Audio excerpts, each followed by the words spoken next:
Hi friends, HRM का unit 10 आज हम लोग स्टार्ट करने वाले हैं। चैप्टर का नाम है परफॉर्मेंस मैनेजमेंट। तो ये पूरा का पूरा चैप्टर परफॉर्मेंस मैनेजमेंट क्या होता है, किस तरह से ये सिस्टम काम करता है, 360 डिग्री अप्रेजल क्या होता है, KRA। तो इन सब में 6 क्वेश्चंस पूछे जाते हैं। चैप्टर आपका इंपॉर्टेंट है, इस टॉपिक में से क्वेश्चन आपका पूछा गया है, KRA में से क्वेश्चंस पूछे जाते हैं, तो ये तो काफी इंपॉर्टेंट टॉपिक है।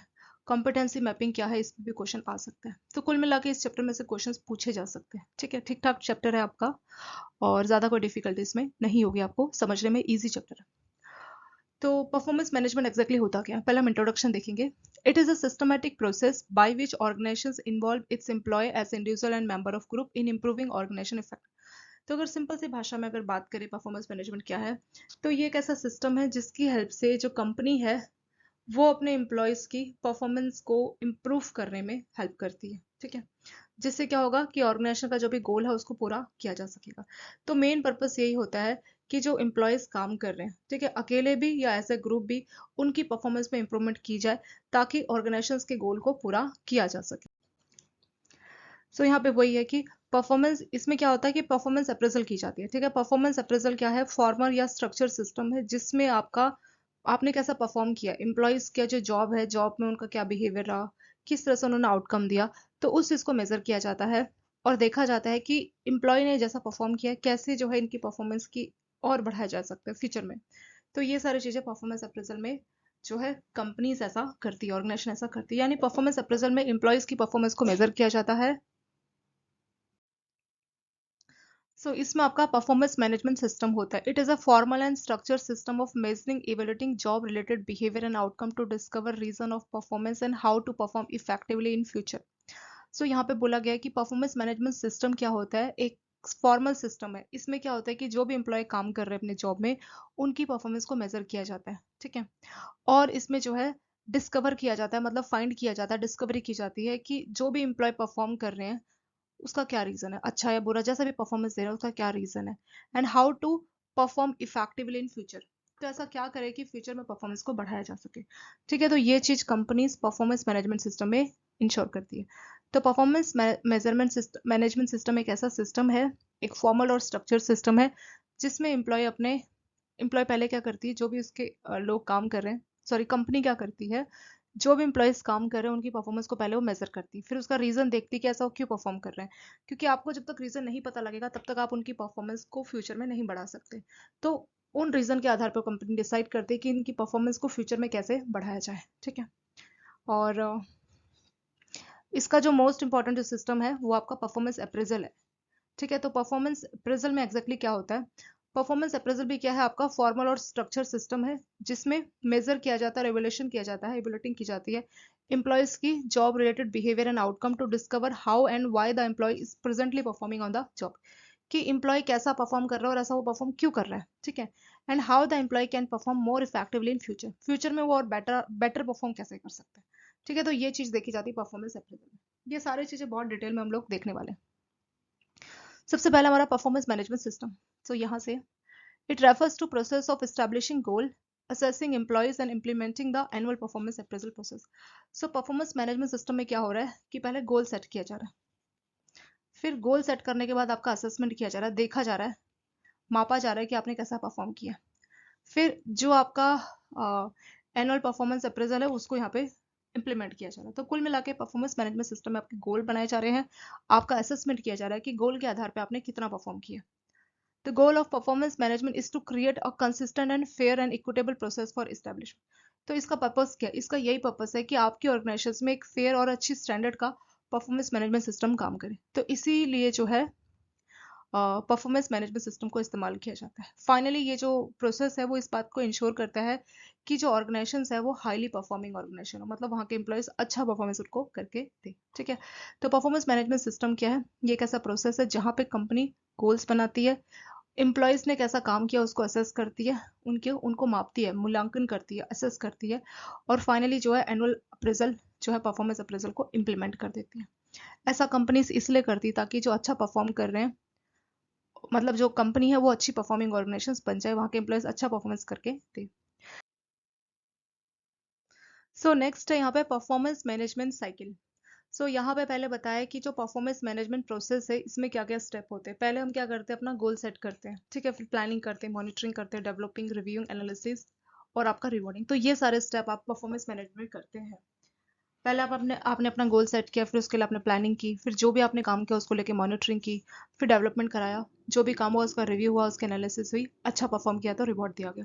तो ये सारे आपके परफॉर्मेंस मैनेजमेंट के प्रोसेस होते हैं। ये सारी चीज़ें बाद में डिटेल में भी आएंगी। सो एक अगर आप इस परफॉर्मेंस मैनेजमेंट सिस्टम को अगर आप बेटर वे में समझना चाहते हैं तो आप क्या कर सकते हैं, परफॉर्मेंस मैनेजमेंट साइकिल का इस्तेमाल कर सकते हैं। ठीक है, अगर आप बेटर अंडरस्टैंडिंग चाहते हैं परफॉर्मेंस मैनेजमेंट तो उसके लिए आप परफॉर्मेंस मैनेजमेंट साइकिल का इस्तेमाल कर सकते हैं। अब परफॉर्मेंस मैनेजमेंट साइकिल क्या होती है? परफॉर्मेंस मैनेजमेंट साइकिल में आपकी 4 चीज़ें होती हैं। फर्स्ट आपका plan, do, review and revise. तो ये 4 आपकी परफॉर्मेंस मैनेजमेंट साइकिल के पार्ट्स हैं। पहला है आपका प्लान। प्लान में क्या होगा, आपकी अभी करंट परफॉर्मेंस कैसी है उसको समझना। प्लान के लिए पहले आपकी अभी की परफॉर्मेंस को समझना, जो भी आपके टास्क है, जो भी काम है उसको प्रायोरिटाइज करना और इम्प्रूवमेंट के लिए प्लान करना। ठीक है, इसमें हम इम्प्रूवमेंट को लेके प्लान करते हैं। पहले अपनी परफॉर्मेंस को समझते हैं, जो चीज़ें हैं, जो काम हमें करनी है उसको प्रायोरिटाइज करते हैं, फिर उसके बाद हम अपना प्लान करते हैं इम्प्रूवमेंट के लिए। ये आपका हो गया स्टेप नंबर 1। स्टेप नंबर 2 में क्या होगा, डू होगा। Ensuring that the proper system and process are in place to support improvement, take action and manage risk, and helping people achieve better performance. Do में एक्चुअली क्या हो रहा है कि इसमें हम एक्शन लेना स्टार्ट करते हैं और जो एम्प्लॉयज़ हैं उनको अच्छा काम करने के लिए, बेटर परफॉर्म करने के लिए इम्प्रूव कराते हैं, मतलब उनकी हेल्प करते हैं ताकि वो बेटर परफॉर्म हो। तो फाइनली इस वाले स्टेप में आपका एक्शन लिया जाएगा। इसमें सिर्फ प्लानिंग हो रही है, इसमें एक्शन लिया जाएगा। थर्ड है आपका रिव्यू। रिव्यू में क्या होगा कि जो भी आपने एक्शन किया था उसका क्या इम्पैक्ट पड़ा, जो भी आपने एक्शन किया स्टेप नंबर 2 में उसका क्या इम्पैक्ट हुआ उसको हम समझते हैं, अंडरस्टैंड करते हैं, समझते हैं। ठीक है, फिर जो भी आपकी परफॉर्मेंस है परफॉर्मेंस का रिव्यू किया जाएगा। रिव्यू में चेक किया जाएगा कि आपने कैसा परफॉर्म किया। फिर हम उसके जो यूज़र हैं उससे बात करते हैं कि परफॉर्मेंस को लेके किस तरीके का एक्सपीरियंस है। ठीक है, तो ये हम रिव्यू वाले स्टेप में करते हैं। लास्ट आपका रिवाइज। तो जो आपने स्टेप नंबर 3 में रिव्यू किया था ना, स्टेप नंबर 3, इससे जो भी आपने लेसन सीखा तो उसको आगे के लिए लगाते हैं। जो भी लेसन आपने रिव्यू से किया उसको अपने प्लान में लगाते हैं, अपने प्लान में उसी तरह से चेंज करते हैं ताकि फ्यूचर में और अच्छा परफॉर्म कर सके। ठीक है, तो यही 4 साइकिल आपके परफॉर्मेंस मैनेजमेंट, यही 4 स्टेप आपके परफॉर्मेंस मैनेजमेंट साइकिल के। तो परफॉर्मेंस मैनेजमेंट साइकिल के 4 स्टेप है, plan, do, review and revise. Plan में पहले हम क्या करते हैं, अपना एक्शन प्लान रेडी करते हैं कि क्या क्या हमें करना चाहिए, इंप्रूवमेंट के लिए हम क्या क्या कर रहे हैं, जो भी काम है, टास्क है, उसको प्रायोरिटी देते हैं। स्टेप नंबर 2 में एक्शन है, मतलब काम करना शुरू करते हैं, लोग अच्छा परफॉर्म करें इसके लिए हेल्प करते हैं। रिव्यू में जो भी हमने काम किया स्टेप नंबर 2 में उसको समझते हैं कि कैसा हमने किया और उसको लेके हम अपना यूजर्स से भी बात करते हैं कि एक्सपीरियंस क्या है, किस तरह से आपने परफॉर्म किया, उसका फीडबैक देना, ये भी आपका रिव्यू वाले में ही होता है। Last revise. तो जो भी आपको फीडबैक मिला या जो भी चीज़ें आपने रिव्यू से सीखी उसको अपना आगे के लिए, फ्यूचर के लिए लगाते हैं ताकि फ्यूचर में वो गलतियां रिपीट ना की जाए और फ्यूचर में अच्छा और एफिशिएंट परफॉर्मेंस दिया जाए। नेक्स्ट है some essential point associated with performance management. तो परफॉर्मेंस मैनेजमेंट के लिए इंपॉर्टेंट कुछ पॉइंट्स यहाँ पे दिए गए। पहला है डेवलपमेंट ऑफ इंडिविजुअल गोल्स। तो इंडिविजुअल्स गोल को डेवलप किया जाएगा, यानी हर पर्सन के लिए गोल बनाए जाएंगे। ठीक है, जैसे एक ऑर्गेनाइजेशन है जिसमें मान लीजिए 2 लाख लोग काम करते हैं, तो हर पर्सन के लिए गोल बनाया जाएगा, किसके थ्रू, KRA, की रिजल्ट या की रिस्पॉन्सिबिलिटी एरिया आप इसको बोल सकते हैं। की रिस्पॉन्सिबिलिटी एरिया का मतलब है कि 2 लाख एम्प्लॉयज है तो सबको अलग अलग रिस्पॉन्सिबिलिटी दी गई है। जैसे घर में कोई शादी है, कुछ भी फंक्शन होता है तो सबकी जिम्मेदारी होती है। घर के कुछ मेंबर्स को बोला जाता है आप लोग शॉपिंग करना, कुछ को बोला जाता है आप सब्जी लेके आना। ठीक है, सबको अलग अलग जिम्मेदारी दी जाती है। तो सेम ऐसी एक ऑर्गेनाइजेशन को आप एक अपने घर की तरह ट्रीट कीजिए। और ऑर्गेनाइजेशन का जो गोल है, गोल क्या है, एक अच्छा प्रॉफिट अचीव करना। उस गोल को पूरा करने के लिए ये जो 2 लाख लोग हैं सभी को अपना अपना कॉन्ट्रीब्यूशन देना पड़ेगा। ठीक है, तो कैसे पता लगेगा, सबको रिस्पॉन्सिबिलिटी दी गई है, सबसे बोला गया कि ये रिजल्ट आपको लाना है, ये आपकी रिस्पॉन्सिबिलिटी है। की रिजल्ट या की रिस्पॉन्सिबिलिटी एरिया का मतलब होता है कि हर पर्सन की अलग अलग सीट है। जैसे ब्रांच है, एक ब्रांच मैनेजर की सीट अलग है, क्लर्क की अलग है। तो जो रिस्पॉन्सिबिलिटी ब्रांच मैनेजर को दी गई है, क्लर्क को वो रिस्पॉन्सिबिलिटी नहीं दी गई होगी। क्लर्क की रिस्पॉन्सिबिलिटी क्या है, अगर कोई कैश काउंटर में है तो प्रॉपर शाम को कैश का बैलेंस करना। ठीक है, कस्टमर को सही तरह से कैश बांटना। ब्रांच मैनेजर की रिस्पॉन्सिबिलिटी होगी ब्रांच को रन करना। तो सबकी अलग अलग रिस्पॉन्सिबिलिटी दी जाती है, सबकी रिस्पॉन्सिबिलिटीज को की रिजल्ट एरिया बोला जाता है। तो हर पर्सन की रिस्पॉन्सिबिलिटी को उसके केआरए के आधार पे बांटा जाता है। Second, alignment of goal across the organisation. So अगला स्टेप यही होता है कि the sum total of individual goal क्या है, केआरए। तो जो आपका इंडिविजुअल गोल केआरए के तहत सेट किया था, आपको जो रिस्पॉन्सिबिलिटी के लिए बोला गया था, तो इस बात को इंश्योर करना कि इंडिविजुअल गोल, मान लीजिए 2 लाख लोग हैं, तो सबके गोल को अगर हम ऐड करें तो वो अलाइन होना चाहिए, मैच होना चाहिए कॉर्पोरेट गोल के हिसाब से। ठीक है, it must add to achievement of corporate. तो 2 लाख लोग जो काम कर रहे हैं, इनका जो भी गोल होगा उनको ऐड कर दीजिए, ऑर्गेनाइजेशन गोल को ही पूरा करना चाहिए। ये बात इसमें बोली, मतलब इन 2 लाख के अलावा कोई तीसरा पर्सन नहीं आएगा जो कि ऑर्गेनाइजेशन के गोल को पूरा करेगा। इन 2 लाख लोगों के गोल्स को ऐड करके ऑर्गेनाइजेशन का गोल पूरा हो जाना चाहिए। तो ये आपका सेकेंड है कि इंडिविजुअल गोल को ऑर्गेनाइजेशन गोल के साथ अलाइन करना, उसको मिलाना। तीसरा, manager assessment of performance. Appraisal is done by the immediate manager on a self assessment by the appraisee. So पहले अप्रेजी एक अपना सेल्फ असेसमेंट सबमिट करता है। सेल्फ असेसमेंट में वो खुद के बारे में बताता है कि मैंने क्या क्या काम किया साल भर में, ठीक है। और आपका जो इमीडिएट मैनेजर है वो उसको अप्रेजल करता है, तो वही आपका मैनेजर असेसमेंट ऑफ परफॉर्मेंस। तो आपके परफॉर्मेंस का अप्रेजल या असेसमेंट बोल लीजिए या वैल्यू बता दीजिए। वैल्यू कौन बता रहा है, आपका मैनेजर बता रहा है, वो असेस कर रहा है, उसको माप रहा है, उसको मूल्यांकन कर रहा है। चौथा है employee self assessment of performance. यानी यहाँ पे क्या हो रहा है कि giving an opportunity for the employees to state his accomplishment. तो यहाँ पे एम्प्लॉयज को मौका दिया जा रहा है कि आप अपनी बात रखो। तो एक तरह से अब आपने क्या अच्छा काम किया साल भर में, वो चीज आपको पता है, शायद आपका मैनेजर भूल भी जाए, ऐसा भी हो सकता है। तो आपको मौका दिया जा रहा है कि आपने साल भर में जो भी अच्छे काम किए, जो भी अच्छा आउटपुट दिया, तो उसके बारे में लिखो। तो वही है employee self assessment of performance. तो यहाँ पे एम्प्लॉयज को मौका दिया जा रहा है कि आप खुद से अपने बारे में बताओ कि साल भर में आपने क्या क्या अकम्पलिशन, मतलब क्या क्या चीजें अचीव की है। फिफ्थ आपका पीयर या 360 degree assessment of appraisal. 360 degree assessment पे आपका टॉपिक बाद में भी आएगा। 360 का मतलब होता है कि जितने भी लोग हैं, आपके कस्टमर हो गए, आपका बॉस हो गया, आपके सबऑर्डिनेट हो गए, सभी से आपका असेसमेंट लिया जाता है कि आप कैसा काम कर रहे हैं। तो वही हो जाएगा आपका 360 degree assessment of performance. Next आपका कॉम्पिटेंसी असेसमेंट। कॉम्पिटेंसी का जो वर्ड होता है, इसका मतलब होता है योग्यता। कॉम्पिटेंसी असेसमेंट में आपके अंदर क्या स्किल्स है, क्या पोटेंशियल है, क्या योग्यता है, उस पर फोकस किया जाता है। ठीक है, तो हर पर्सन की अलग अलग स्किल्स होती है। कोई पर्सन कम्युनिकेशन में अच्छा होता है, किसी की कैलकुलेशन अच्छी, कोई क्रेडिट में अच्छा होता है, तो सबकी अलग अलग स्किल्स है। तो उसको मापना कि किस पर्सन में क्या स्किल है, इससे ये फायदा होगा, जिस पर्सन की जो स्किल है, अगर आप उसको वही वाला काम दोगे तो वो अच्छा आउटपुट देगा, ठीक है, और उसको मोटिवेशन भी मिलेगा। सेवंथ है आपका कोचिंग एंड डेवलपमेंट। सो यहाँ बोला गया है कि आपके जो एम्प्लॉयज है, उसका फ्यूचर ग्रोथ हो, फ्यूचर करियर ग्रोथ हो, तो उसको लेके plan banana. So coaching and development यहाँ पे हो गया। तो यही सारे जो है आपके 6-7 जो स्टेप्स हैं, ये आपके परफॉर्मेंस मैनेजमेंट में सपोर्ट करते हैं, हेल्प करते हैं। ठीक है, तो परफॉर्मेंस मैनेजमेंट के लिए क्या क्या हम करते हैं, इंडिविजुअल गोल सेट करते हैं, रिस्पॉन्सिबिलिटीज दी जाती है हर पर्सन को कि आपकी सीट में ये जिम्मेदारी है, ठीक है, वो आपकी रिस्पॉन्सिबिलिटी है, तो वो हो गया आपका केआरए। सेकेंड है कि जो भी इंडिविजुअल के गोल है उसको ऐड करके ऑर्गेनाइजेशन गोल पूरा हो जाना चाहिए। तीसरा है मैनेजर से आपका अप्रेजल कराया जा रहा है। पहले आप अपना खुद का असेसमेंट जमा करेंगे, जो आप स्टेप नंबर 4 में कर रहे हैं, फिर मैनेजर उसको अप्रूव करेगा। कहीं आपने झूठी मूठी अपनी तारीफ तो नहीं लिखी, तो ये चीज पे मैनेजर इंश्योर करेगा। फोर्थ स्टेप में आपको मौका दिया जाएगा कि आप अपनी तारीफ करो, साल भर में आपने क्या अच्छा अचीव किया। पांचवें में 360 डिग्री असेसमेंट होगा। आपके दोस्त दोस्त यानी ऑफिस के जो आपके कलीग है, आपके कस्टमर्स जिनको आप डील करते हैं, आपका बॉस जो आपके जूनियर है, सभी से आपका असेसमेंट लिया जाएगा कि आप कैसा काम करते हैं। 6 स्टेप में कॉम्पिटेंसीज, तो आपकी कोई स्किल या कोई पोटेंशियल जो योग्यता है उसका असेसमेंट किया जाएगा, देखा जाएगा कि कोई स्पेशल स्किल्स है आप में, तो उससे भी परफॉर्मेंस को मेजर किया जा सकता है। 7th है कोचिंग एंड डेवलपमेंट।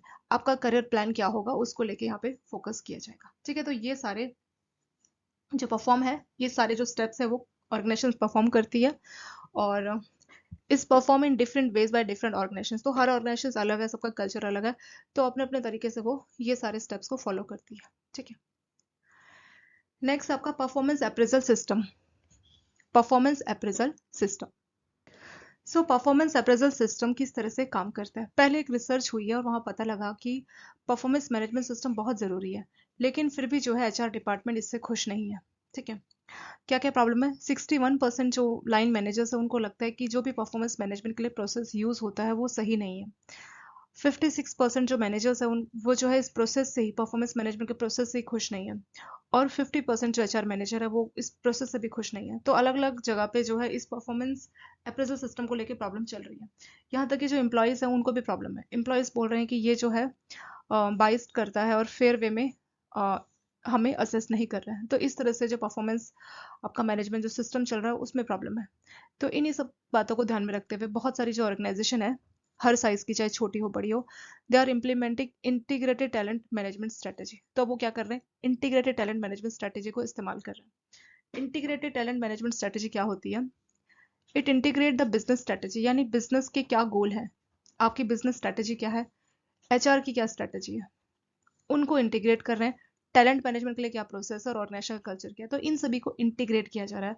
वही आपका इंटीग्रेटेड टैलेंट मैनेजमेंट स्ट्रेटेजी, यानी एचआर की स्ट्रेटेजी, बिजनेस की स्ट्रेटेजी, टैलेंट को लेके जो आपको टैलेंट को लेके जो आप मैनेजमेंट का अपना प्रोसेस यूज कर रहे हैं, ऑर्गेनाइजेशन का कल्चर, तो इन सबको इंटीग्रेट किया जा रहा है, इनको एक साथ लेके चला जा रहा है। ठीक है, यहाँ पे दो चीजें भी देखी जाती है, how and what.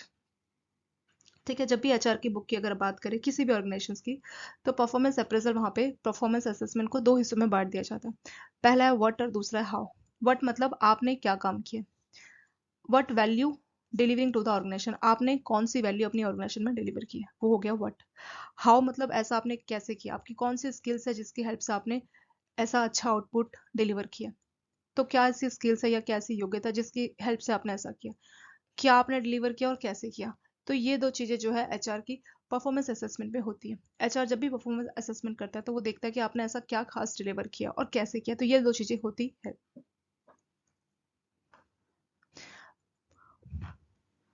Various step involve in performance appraisal process, तो कुछ स्टेप्स होते हैं। Following are the various step involve in typical performance appraisal process. तो किसी भी ऑर्गेनाइजेशन के लिए परफॉर्मेंस को अगर आप अप्रेस करना चाहते हो तो कुछ स्टेप्स आपको फॉलो करने पड़ते हैं। तो यहाँ पे 6-7 स्टेप्स दिए गए, तो वन बाय वन इसको देखते हैं। पहला स्टेप है इस्टेब्लिशिंग परफॉर्मेंस स्टैंडर्ड। आपके लिए जब भी आपकी कोई सीट या कोई भी जॉब डिजाइन हो रही होती है, ये काम करना है आपको, जॉब डिस्क्रिप्शन डिसाइड हो रहा होता है, तो उस टाइम पे क्लियर कट हर पोजीशन के लिए परफॉर्मेंस स्टैंडर्ड भी डेवलप हो जानी चाहिए। परफॉर्मेंस स्टैंडर्ड का मतलब है कि इस स्टैंडर्ड तक का काम आपको इस सीट के लिए तो करना चाहिए। ठीक है, तो ये परफॉर्मेंस स्टैंडर्ड से क्या होता है कि जब भी कोई पर्सन कुछ भी परफॉर्म करेगा तो इससे आप मेजर कर सकते हैं। ठीक है, इसको बहुत ही सिंपल एग्जांपल से आप समझ सकते हैं। मान लीजिए कोई भी क्लास है, मान लीजिए 10th क्लास है, तो स्कूल ने बनाया कि हमारे जितने भी स्टूडेंट हैं कम से कम उनको 60% मार्क्स तो 10th में लाने ही है। ये हमारी स्कूल ने, किसी भी स्कूल ने अपना स्टैंडर्ड बना रखा है, तो ये स्टैंडर्ड है। परफॉर्मेंस स्टैंडर्ड क्या है कि स्टूडेंट का जो परफॉर्मेंस है कम से कम 60% होना चाहिए। तो जब भी जो भी नए बच्चे आ रहे हैं, मान लीजिए 9th क्लास के बच्चे अब 10th क्लास में चले गए, तो वो जो 10th में चले गए तो उनसे एक्सपेक्टेशन क्या ली जा रही थी कि कम से कम आप 60% मार्क्स लाओगे, तो आपने स्टैंडर्ड पहले से डिसाइड कर दिया। सेकेंड है communicate performance expectation to concern employee. तो इस स्टेप में जो है आप बताते कि ये स्टैंडर्ड आपके एम्प्लॉय के लिए है। जैसे स्कूल में बच्चे हैं, आपने उनके लिए 60% होना चाहिए, स्टैंडर्ड डिसाइड कर लिया। स्टेप नंबर 2 में जब भी वो बच्चे आएंगे 10th क्लास में, तो क्लास टीचर उनको फर्स्ट डे बता देगी कि आपका जो स्टैंडर्ड है वो इतना है, आपको 60% मार्क्स लाने हैं। तो सेम ऐसी कंपनी भी करती है। जो भी कंपनी ने अपने परफॉर्मेंस के स्टैंडर्ड बनाए कि इतना तो परफॉर्म करना ही है, वो स्टैंडर्ड अपने एम्प्लॉयज को बताती है कि हम आपसे इतना एक्सपेक्ट कर रहे हैं। तीसरा है मेजर एक्चुअल स्टैंडर्ड। तो सच में आपने क्या मेजर किया उसको मेजर किया जाएगा। चलो पहले स्कूल का एग्जांपल लेते हैं, फिर हम यहाँ पे आएंगे। तो 60% का आपने डिसाइड किया, ये स्टैंडर्ड है। और जब क्लास लगेगी पहली, तो 10th की आपकी क्लास टीचर बोलेगी कि आपको 60% मार्क्स लाने। तीसरे में आपका एक्चुअल परफॉर्मेंस, सच में अगर आपका मार्क्स रिजल्ट आया तो पता लगा आपके कितने 50% मार्क्स है, ये एक्चुअल रिजल्ट है। स्टेप नंबर 4 में कंपैरिजन किया जाएगा, एक्चुअल जो आपने परफॉर्मेंस दी और आपके स्टैंडर्ड से। आपने परफॉर्मेंस दी 50%, स्टैंडर्ड कितने का सेट किया था आपकी स्कूल ने, 60%, तो स्टेप नंबर 4 में कंपैरिजन किया जाएगा। 50% आप लेके आए, 60% का स्टैंडर्ड था, तो 10% का गैप हो गया। Discuss the appraisal with the employee. तो इसमें आप स्टूडेंट को बताएंगे कि ये वीकनेस है, अब आपके क्या अच्छी चीज़ आपने की है, क्या आपके वीक पॉइंट्स है। ठीक है, ये बताएंगे और कैसे आप इंप्रूवमेंट कर सकते हैं। तो टीचर बोलेगी कि 10% अभी आपके मार्क्स कम है। मान लीजिए प्री बोर्ड था, प्री बोर्ड में ऐसा हो रहा है, तो टीचर ने बोला कि अब आप तुम एक्स्ट्रा क्लासेस लो। ऐसे तरीके बताएंगे जिससे परफॉर्मेंस को इंप्रूव किया जाएगा। लास्ट स्टेप में क्या होगा, करेक्टिव एक्शन। तो करेक्टिव एक्शन में क्या होगा कि मतलब इसमें उनको एक तरह से ये आपने अच्छा किया, ये खराब किया है, और एक तरह से सजेशन देगी आपकी टीचर की कैसे कैसे आप इम्प्रूवमेंट कर सकते हो, जैसे कौन कौन से एरियाज है जहाँ पे आपको इम्प्रूवमेंट की जरूरत है। जैसे उसके मैथ्स में बहुत ही कम नंबर है, मान लीजिए सिर्फ 30 नंबर ही है या 35 है, तो मैथ्स में आपको अच्छी मेहनत करनी है, ऐसे करके टीचर उनको बोलेगी। लास्ट स्टेप है इनिशिएट करेक्टिव एक्शन। तो यहाँ पे अगर जरूरत पड़ेगी तो कोचिंग ये सब अरेंज कराया जाएगा, ठीक है। तो सेम इस तरह से कंपनी भी करती है। तो कंपनी पहले अपने स्टैंडर्ड बताती है कि इतना हम एक्सपेक्ट कर रहे हैं, फिर वो बात अपने एम्प्लॉयज़ को बताती है कि इतना आपका परफॉर्मेंस तो होना चाहिए, हमारी कंपनी का ऑर्गेनाइजेशन का बेसिक या एक स्टैंडर्ड है। फिर तीसरे में जो एक्चुअली आपने परफॉर्म किया उसको मेजर करती है कंपनी। चौथे में जो आपने एक्चुअल परफॉर्म किया और जो आपका स्टैंडर्ड था उससे कंपेरिजन करती है। तो कंपेरिजन हो गया आपका स्टेप नंबर 4। पांचवें में discuss the appraisal with the employee. तो पांचवें स्टेप में कंपनी क्या करती है, जो एम्प्लॉय काम कर रहा है उसके साथ ये अप्रेजल डिस्कस करती है कि आपसे मतलब आपने ये चीज़ अच्छी की है, आपने आपकी जो वीकनेस है वो ये है, यानी आपकी स्ट्रेंथ के ऊपर फीडबैक देगी, आपकी वीकनेस के ऊपर फीडबैक देगी, और क्या क्या इंप्रूवमेंट किया जा सकता है उसके ऊपर भी फीडबैक देगी। मान लीजिए आपने बजट बहुत अच्छा अचीव किया, तो ये आपकी स्ट्रेंथ हो गई। वीकनेस में एनपीए बहुत बढ़ गया, उसको आप कंट्रोल नहीं कर पाए, अब इम्प्रूवमेंट के लिए आप सरफासी नोटिस भेजिए। तो इस तरह से सजेशन और फीडबैक चलेगा आपका 6 स्टेप में। 7 स्टेप में आप करेक्टिव एक्शन लेंगे। अगर कंपनी को लगेगा कि आपकी थोड़ी ट्रेनिंग होनी चाहिए, ठीक है, ट्रेनिंग होनी चाहिए डेवलपमेंट के लिए, कुछ कोचिंग आपको करानी चाहिए या मेंटर की आपको हेल्प पड़ेगी, तो वो सारा आपका करेक्टिव एक्शन में लिया जाता है। तो इस तरह से आपके 7 स्टेप में आपका परफॉर्मेंस अप्रेजल प्रोसेस काम कर जाता है। टेक्निक या मेथड्स ऑफ परफॉर्मेंस अप्रेजल, तो कौन कौन सी टेक्निक इसके लिए इस्तेमाल की जाती है। तो जनरली अगर हम देखें तो दो क्लासिफिकेशन है, एक है आपका पास्ट ओरिएंटेड मेथड, दूसरा future oriented method. Past oriented method में पास्ट वाली चीजों पे फोकस किया जाएगा, फ्यूचर ओरिएंटेड मेथड में फ्यूचर पे फोकस किया जाएगा। तो पास्ट ओरिएंटेड में कुछ मेथड्स दिए, फ्यूचर में भी कुछ मेथड्स दिए, तो वन बाय वन उसको डिस्कस करेंगे। ये टॉपिक आपका इंपॉर्टेंट है दोस्तों, इसमें से क्वेश्चन पूछा जाएगा, ठीक है। ये मोस्ट इंपॉर्टेंट टॉपिक हम डिस्कस कर रहे हैं कि परफॉर्मेंस अप्रेजल किस तरीके से किया जाता है। पहला आपका पास्ट ओरिएंटेड मेथड, इसमें फर्स्ट नंबर पे आपका रेटिंग स्केल। सो फर्स्ट है इसमें रेटिंग स्केल। रेटिंग स्केल में क्या होता है कि आपकी अलग अलग जो जॉब की परफॉर्मेंस की क्राइटेरिया है, जैसे किसी भी जॉब को परफॉर्म करने के लिए 3-4 चीजें हैं कि आप कितना डिपेंड रहते हैं, मतलब इंडिपेंडेंट होकर अपना काम करते हैं या बार बार आप अपने कलीग्स की हेल्प लेते हैं। तो इसमें मान लीजिए मैनेजर से बोला गया कि एक एम्प्लॉय है ए को आप 2-3 उसके कैरेक्टरिस्टिक्स के आधार पे रेटिंग दो। तो मैनेजर ने बोला कि जो ए है उसको सारा काम मालूम है, वो बिल्कुल भी डिपेंड नहीं रहता, तो उसको 5 की बहुत अच्छी रेटिंग दे दी गई। फिर इनिशिएटिव, कुछ भी नया शुरू करना हो, कोई भी नया कैंपेन है तो कितना इनिशिएटिव लेता है। तो मैनेजर ने बोला वो अपने में रहता तो ज़्यादा इनिशिएटिव नहीं लेता, तो 1 से 5 की रेटिंग स्केल में से उसको उसने सिर्फ 1 मार्क्स दिए। फिर कितना वो आउटपुट देता है, तो आउटपुट भी मान लीजिए 4 मार्क्स मिल गए। अटेंडेंस, क्या वो बार बार छुट्टियां लेता है, कैसा करता है, नहीं वो छुट्टी बिल्कुल नहीं लेता, तो 5 मार्क्स मिल गए। एटीट्यूड क्या है, पॉजिटिव है नेगेटिव है, तो ना पॉजिटिव है ना नेगेटिव, एक एवरेज एटीट्यूड है, तो 3 हो गया, ठीक है। अब क्या होगा, ये टोटल मार्क्स कितने में से मिले, ये मार्क्स मिले 5 में से, ठीक। तो 5, 10, 15, 20, 25, तो 25 में से कितने मार्क्स उसको मिले, इनको आप ऐड कर दीजिए। 5 और 3 8, 4 12, 13 और 5 18। 18 डिवाइडेड बाय 25, तो ये इस पर्सन की रेटिंग होगी। तो यही आपका रेटिंग स्केल। तो यहाँ पे क्या होता है कि जो भी आपकी परफॉर्मेंस का क्राइटेरिया, आपकी जॉब का क्राइटेरिया आपकी ऑर्गेनाइजेशन ने सेट किया है, जैसे आप डिपेंड कितना रहते हैं, आप किसी भी काम में इनिशिएटिव कितनी जल्दी दिखाते हैं, आउटपुट कितना अच्छा देते हैं, मतलब आपका परफॉर्मेंस कितना अच्छा है, कितनी आप अटेंडेंस लाते हैं, मतलब कितनी आप छुट्टियां करते हैं या रेगुलरली आते हैं, आपका एटीट्यूड पॉजिटिव है या नेगेटिव है, सपोर्टिंग एटीट्यूड है कैसा है, तो इन सब के आधार पे आपको रेटिंग दी जाती है। जैसे 5 में से डिपेंडेंसी के मामले में 5 रेटिंग, की किसी पे भी आप डिपेंड नहीं रहते हैं, ठीक है। और इनिशियल इनिशिएटिव कितना लेते हैं, तो ये जो आपकी रेटिंग मिली, 18 मार्क्स मिले आपको, कितने में से, 25 में से, तो यही आपका रेटिंग है, इसी से आपकी परफॉर्मेंस जो है मेजर की जाती है। तो ये एक परफॉर्मेंस अप्रेजल का सिंपल तरीका है। तो फायदा इसका ये है कि बहुत ईजी है, इसमें कोई खर्चा भी नहीं आता। Every type of job can be evaluated, किसी भी टाइप की जॉब का इवेल्युएशन आप इस तरीके से कर सकते हैं। Large number of employee covered, कितने भी एम्प्लॉयज आप इसको कवर कर सकते हैं, और इस मेथड के लिए कोई ट्रेनिंग का भी जरूरत नहीं है, बहुत ही सिंपल सा मेथड है।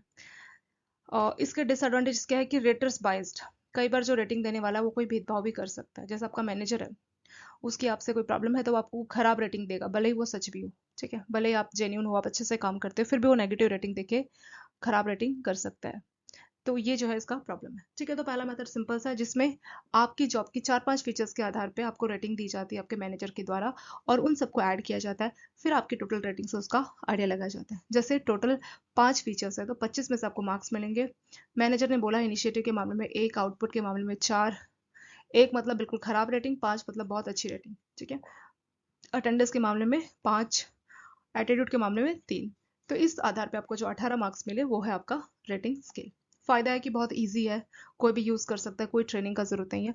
नुकसान है कि इसमें भेदभाव किया जा सकता है आपके मैनेजर के द्वारा। दूसरा जो तरीका है वो आपका ट्रेड एनालिसिस। इसमें क्या होता है, चेकलिस्ट बन जाती है, ठीक है। चेकलिस्ट बन जाती है, जैसे जब भी आप बैंक में लोन एप्लीकेशन के लिए जाते हैं, कोई भी कस्टमर, तो प्रॉपर एक चेकलिस्ट होती है डॉक्यूमेंट्स की, ठीक है। एप्लीकेशन के लास्ट में रहती है कि केवाईसी है या नहीं है, फिर आप उस पर टिक लगाते कि है। फिर अगला होगा कि उसका इनकम प्रूफ है या नहीं है, फिर आप टिक लगाते हाँ है। फिर सैलरी स्लिप, ठीक है, इनकम प्रूफ में आप सैलरी स्लिप भी देख सकते हैं, या कोई भी और स्टेटमेंट है या नहीं है, हाँ या ना। तो ये जो चेकलिस्ट का फॉर्मेट होता है वही आपकी ट्रेड एनालिसिस है। इसमें क्या होता है कि जो भी इंप्लॉयज के ट्रेड चाहिए होते हैं, मान लीजिए कंपनी ने डिसाइड किया कि एक हमारी ऑर्गेनाइजेशन के अच्छे परफॉर्मिंग एम्प्लॉयज के 10 ट्रेड या मान लीजिए 5 ट्रेड होने चाहिए, कि वो पंचुअल होना चाहिए, ठीक है, एक अच्छा आउटपुट देना आना चाहिए, उसका क्वालिफिकेशन बीटेक होना चाहिए, ठीक है, और उसको कम से कम 5 साल का एक्सपीरियंस होना चाहिए, और वो टीम में मतलब मिलके काम करे। तो ये 5 है। फिर अब आपको बस टिक लगाना है कि आपका एम्प्लॉय नंबर ए, क्या ये पांचों फीचर्स उसमें है, क्या वो पंचुअल है, हाँ है, यस, क्या वो अच्छा आउटपुट देता है, यस, क्या उसने बीटेक की है, यस, क्या उसको 5 साल का एक्सपीरियंस है, मान लीजिए उसको सिर्फ 3 ही साल का एक्सपीरियंस, आप लिख दोगे नो। क्या वो टीम में इन्वॉल्व होता है, तो एक एवरेज है, नहीं भी बोल सकते, हाँ भी नहीं कह सकते, तो मान लीजिए आपने यस बोल दिया। तो इस तरह से जो एनालिसिस की जाएगी वही आपकी ट्रेड एनालिसिस। तो यहाँ पे पहले से एक चेकलिस्ट रेडी हो जाती है, बस आपको यस नो बोलना होता है और अपनी तरफ से कुछ भी नहीं करना होता है। तो यही आपका हो गया ट्रेड एनालिसिस, ठीक है। पहले से चेकलिस्ट के आधार पे यस और नो के हिसाब से आपको आंसर देना होता है। फायदे की बात करेंगे, बहुत ही इकोनॉमी, कुछ इसमें खास खर्चा नहीं है। चेकलिस्ट का प्रिंट आउट ले सकते हैं और उस पर यस नो इस तरह से टिक लगा सकते हैं, ठीक है। और इसके लिए भी ट्रेनिंग का कोई खास जरूरत नहीं है। डिसएडवांटेजेस वही है कि कई बार बायस्ड हो सकता है, ठीक है, कई बार बायस्ड हो सकता है। तीसरा जो मेथड है वो आपका फोर्स चॉइस मेथड। तो सेकंड जो मेथड था दोस्तों, ट्रेड एनालिसिस, यहाँ पे आपकी पहले से चेकलिस्ट बना दी जाती है और आपके मैनेजर को चेकलिस्ट की कॉपी दे दी जाती है। अगर आप में वो चीजें हैं तो वो यस या नो लिखता है, तो बस हाँ या ना, इसी के आधार पर आपकी जो है परफॉर्मेंस अप्रेस कर ली जाती है। फायदे की बात करें तो बहुत ही इकोनॉमी है, ट्रेनिंग भी बहुत कम चाहिए। नुकसान की बात करें तो रेटर बायस, जो रेटिंग देने वाला है वो कई बार भेदभाव कर सकता है। तीसरा आपका फोर्स चॉइस मेथड, ठीक है। The series of statement arrange in a block of 2 or more are given and rater indicate which statement is true और फॉल्स, ठीक है। तो यहाँ पे क्या होता है कि पहले से स्टेटमेंट बना ली जाती है कि जो एम्प्लॉय है वो एम्प्लॉय इज वेरी पंचुअल, बहुत ज्यादा पंचुअल है, ठीक है, बहुत पंचुअल है। ये बात ट्रू है या फॉल्स है, यानी आपके पास कोई ऑप्शन ही नहीं है, तो आप हाँ बोलो या ना बोलो, उसके अलावा आपके पास कोई ऑप्शन ही नहीं है। तो एक तरह से ये आपकी फोर्स चॉइस है, मतलब आप एवरेज भी तो बोल सकते हैं ना। मतलब जरूरी नहीं है कि आप हर क्वेश्चन का आंसर हाँ या ना में देना चाहिए, कहीं पे आपके पास कुछ रिमार्क्स होंगे, कुछ आप कहना चाहेंगे, पर आपको बोलने का मौका ही नहीं दिया जाएगा। क्यों? क्योंकि यहाँ पे आपको बस 2 चीजें दी जाती है कि बताइए ट्रू है या फॉल्स है। अब आप कुछ और भी कहना चाहते हैं, कुछ और ऐड ऑन करना चाहते हैं, कुछ रिमार्क्स है, उस रिमार्क्स की कोई वैल्यू नहीं है, सिर्फ आपको आंसर देना यस और नो में। वही आपका force choice method. Force choice मतलब आप चॉइस कीजिए। अभी किसी ब्रांच के मैनेजर से बोला जा रहा है कि ए के बारे में बताइए, उसका आउटपुट कैसा है, क्या उसका आउटपुट 100% है, ठीक है, क्या उसने बजट अचीव किया। मान लीजिए उसका आउटपुट है सिर्फ 80%, पर ब्रांच मैनेजर ये बोलना चाहता है कि उसकी जो है तबीयत खराब थी, वो 2 महीना हॉस्पिटल में एडमिट था, ठीक है, जिस वजह से वो 100% वाला बजट अचीव नहीं कर पाया। तो इस चीज को बोलने का मौका ही नहीं दिया गया। मैनेजर ने, एचआर ने उनसे पूछा कि आप हाँ या ना में जवाब दीजिए कि उसने 100% आउटपुट दिया कि नहीं दिया। अब बीएम क्या बोलेगा, 80% आउटपुट मिला तो बोलेगा नो, पर रिमार्क्स क्या था कि वो 2 महीना हॉस्पिटल में एडमिट था इस वजह से, ठीक है। तो यहाँ पे क्या हो गया, यहाँ पे ये एक तरह से गलत हो गया। तो फोर्स चॉइस में हमारे को कोई और मौका नहीं दिया जाएगा, सिर्फ हाँ या ना में हमें आंसर देना होता है। कुछ स्टेटमेंट पहले से बना दी जाती है, सीरीज ऑफ स्टेटमेंट को पहले से ही अरेंज करके दिया जाता है और हमें बताना होता है कि ये ट्रू या फॉल्स है। यहाँ पे रिमार्क की या एवरेज की किसी भी चीज की कोई जगह नहीं होती है। इसका फायदा भी है, क्यों? क्योंकि आप कोई बायस्ड नहीं कर सकते। इसका नुकसान भी है, कई बार जो स्टेटमेंट है वो गलत तरह से भी फ्रेम किया जा सकता है एचआर के द्वारा। स्टेटमेंट को लिखना किसी और तरह से चाहिए, पर गलत तरह से भी फ्रेम किया जा सकता है, जिसकी वजह से सही रेटिंग नहीं हो पाती। तो तीसरा है आपका फोर्स चॉइस मेथड। यहाँ पे कुछ स्टेटमेंट पहले से अरेंज कर दी जाती है, सीरीज ऑफ स्टेटमेंट, आपको बस यस और नो में रिप्लाई करना होता है। ठीक है, जो रेटर है, जैसे आपका ब्रांच मैनेजर रेटिंग दे रहा है, तो उसको या तो हाँ बोलना है या ना बोलना है। फायदा और नुकसान की बात करेंगे तो फायदा इसका यही है कि पर्सनल बायसेस में नहीं होता, क्योंकि वहां पे जो स्टेटमेंट है उसके आधार पे आपको रिप्लाई करना होता है। नुकसान इसका यह है कि कई बार स्टेटमेंट को गलत तरह से फ्रेम भी किया जा सकता है। सो फोर्थ है यहाँ पे हमारा force distribution method. Force distribution method में क्या होता है कि जो ऑब्जर्वर है, जो आपको रेटिंग दे रहा है, ठीक है, आपका ब्रांच मैनेजर मान लीजिए, बॉस मान लीजिए, तो यहाँ पे सबसे ज्यादा फोर्स किस बात को लेके किया जाता है? फोर्स इस बात को लेके किया जाता है कि अज्यूम करो, it is assume that the performance is confirm to normal distribution. तो देखिए, अगर इसको हम रीड करना चाहे तो पहले इसको रीड करते हैं। Here employees are cluster around a high point on a rating scale. Rater is compelled to distribute the employees on all points on the scale. It is assumed that performance is conform to normal distribution. तो normal distributions को bell curve भी बोलते हैं, ये ऐसा होता है। तो बोला है कि इसके सारे पॉइंट, कुछ ही हो गया, कुछ ही हो गया, कुछ ही हो गया। तो यानी मान लीजिए कोई कंपनी है, उसमें 100 लोग काम करते हैं। अब वहां का जो बॉस है, उसको रेटिंग देनी है, ठीक है, जो इनका सुपरवाइजर है, जो 100 लोगों के ऊपर काम करता है। कंपनी ने रूल बनाया कि हम जब भी रेटिंग देंगे तो हम फोर्स डिस्ट्रीब्यूशन मेथड यूज करेंगे। यानी हम क्या करेंगे, हम मान के चलेंगे कि जो भी परफॉर्मेंस है वो नॉर्मल डिस्ट्रीब्यूशन को फॉलो करता है। नॉर्मल डिस्ट्रीब्यूशन का ऐसा बेल कर्व होता है, यानी किसी किसी एम्प्लॉय की परफॉर्मेंस ये मान लीजिए 70% है, किसी की परफॉर्मेंस मान लीजिए ये है आपका 30%। ठीक है, कुछ परफॉर्म कर रहे हैं मान लीजिए, इसको 60 मान लेते हैं, कुछ परफॉर्म कर रहे हैं मान लीजिए 10%। तो इस तरह से सबको, आपको इस बेल कर्व में सबको कुछ ना कुछ देना पड़ेगा, और जो भी आपके एम्प्लॉय है उसको स्कैटर्ड करना पड़ेगा, यानी सबको कुछ ना कुछ।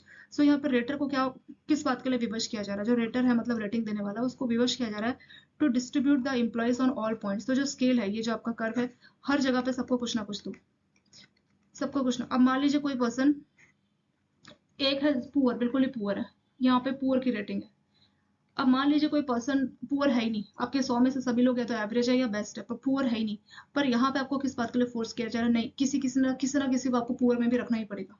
अब जब पुअर में कोई है नहीं तो हम कैसे रखें? वही प्रॉब्लम है कि यहाँ पे रेटर को मजबूर किया जाता है कि नहीं, आपको डिस्ट्रीब्यूट क्या करना पड़ेगा कि जो एम्प्लॉयज है उनको on all points on the scale, scale मतलब ये जैसे हो गया 1 2, अगर आप स्केल जिस तरह से इसको मेजर करें तो हर पॉइंट पे किसी ना किसी को रखना है। अब कुछ ऐसे भी तो लोग हो सकते हैं ना जिनके लिए कोई पॉइंट एप्लीकेबल ही नहीं, मान लीजिए 0 का स्केल है तो हम 0 में किसी को नहीं रखना चाहते, या 10 तक के स्केल में हम किसी को नहीं रखना चाहते, पर नहीं, रेटर को बोला जा रहा है नहीं, 0 में भी आपको किसी को रखना पड़ेगा। भले ही कोई पर्सन 0 परफॉर्म ना कर रहा हो, सब अच्छा या एवरेज परफॉर्म करे, फिर भी उनको मजबूर किया जाएगा। तो वही आपका force distribution method. I hope आपको ये मेथड समझ में आया होगा।